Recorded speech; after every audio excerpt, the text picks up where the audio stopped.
Good morning, good afternoon, good evening, folks. Michael Zuber, one rental at a time, back with his good friend and part of the Three Amigos, Matt the Lumberjack. How you doing, sir?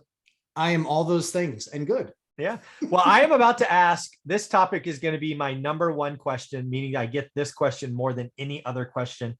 It'd be interesting to see if you get it as well. And that is very simply, should I use part of my home equity line, or should I get a home equity line and start buying real estate or rentals? What do you think? No. Yeah. Okay, in video. Yeah, and we're good here. Best and shortest video ever. Yeah, I hope people hear that. I mean, just go ahead. It's so I think that everybody has different risk tolerance. Mm-hmm. I totally get the people that might be the only asset that you have. Mm-hmm. So in the interest of full disclosure, I did it. Me too. And it almost didn't work out. Yeah. It worked out because I masterfully moved my chips on the table. Yeah. But there was not a night that didn't pass. That was what put me at risk of almost going bankrupt 3 times. Yeah. Right. Was I had a much bigger nut on my house. Exactly. I had used it to acquire rental properties. The crash happened and I didn't care about the value of those properties going down. I cared about my cash flow disappeared.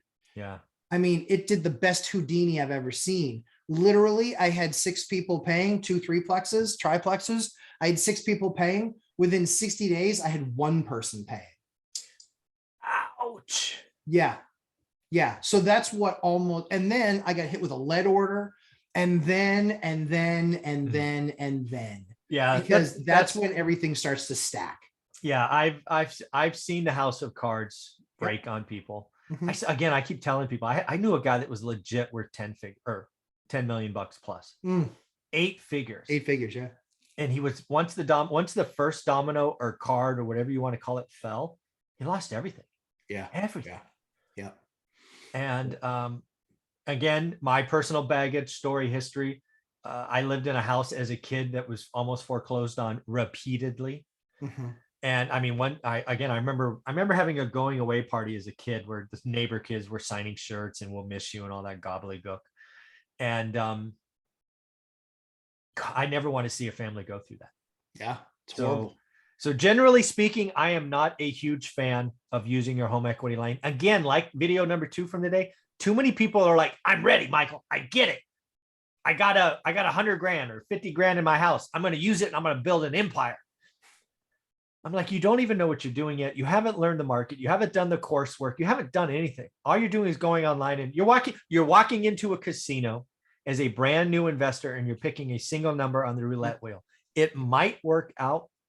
Odds are it won't. Yes. I think that too many of the people are out there talking about, I got 100 units in 3 years. Yeah. Or Burr's infinite return. Yeah. Like, yeah, come on.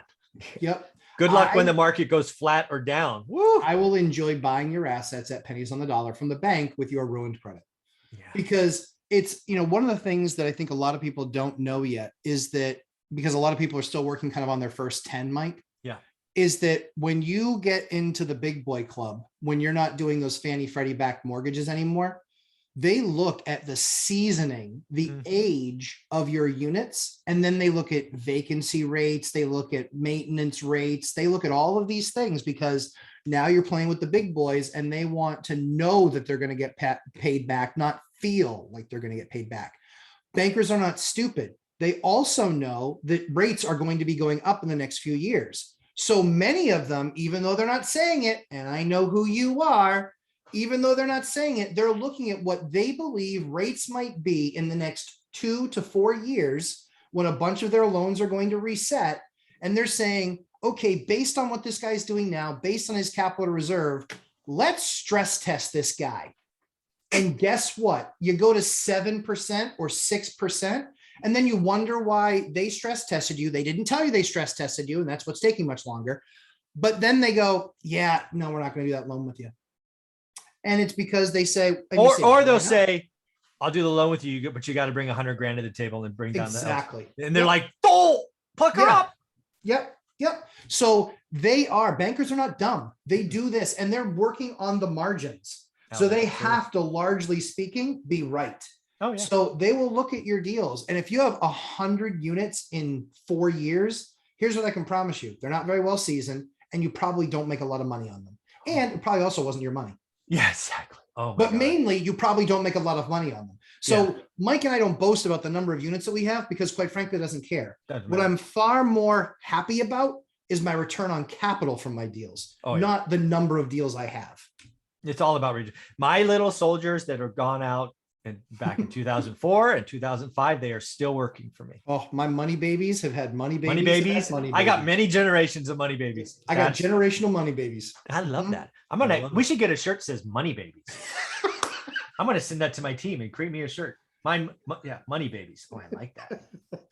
You can just see how crazy that would be. Perfect. Oh man, just don't walk a street corner with that shirt at night. Yeah, exactly. I guess the last thing I want to say is how I used home equity, right? Because again, I'm very, very risk averse. This is where, because again, some of you are like me, where your income is very lumpy, right? I had a career where my base was really minimum wage, right? It was horrible. It was nothing. But if I did well at my job, and the company did well, I would get these lumps of cash every 90 days. So what I used it for is I only tapped into our home equity when I knew I could pay off the home equity in less than a year. And Olivia held me to that.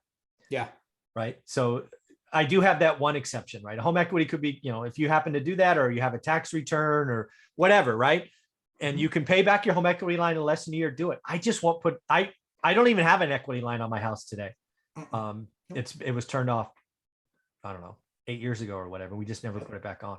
So yeah, I'm not a big fan. We have enough to, and again, you get to that point where it's like, okay, we keep Monopoly separate from real life. Exactly right. Yeah. Yep. All right, man. Very cool. How can people find you? Lumberjack Landlord on YouTube and 11:30 a.m. Eastern time every Sunday, 3 hours Real Estate Palooza. I lie. Last week we did 4, but it was just because we were having so much fun. Yeah. Somebody said that Dan was going to break my record. I was like, listen, number 1, he's a Marine. Number 2, he's an ex-cop. Number 3, you really can't be ex of either of those things. Yeah. And number 4, this is a guy who locks himself in a cab, in a truck for days on end. Of course he can beat my 6 hours. Yes, of course. Yeah. He's just too smart to do it because he knows it's dumb. Yeah. I was the idiot. Yeah. Yeah. I think Dion could do a 24-hour session. Of course he could. Yeah. Of course he could. And I would just keep on asking questions on their aliases to make sure he went that long. I'm going to go until there's no more question. Challenge accepted. Exactly. I got a whole lot of dumb questions. Yeah. Oh, you're cruel. I love it. I love it. He's great. All right, man. Thanks again. Thanks, Mike. Mm-hmm.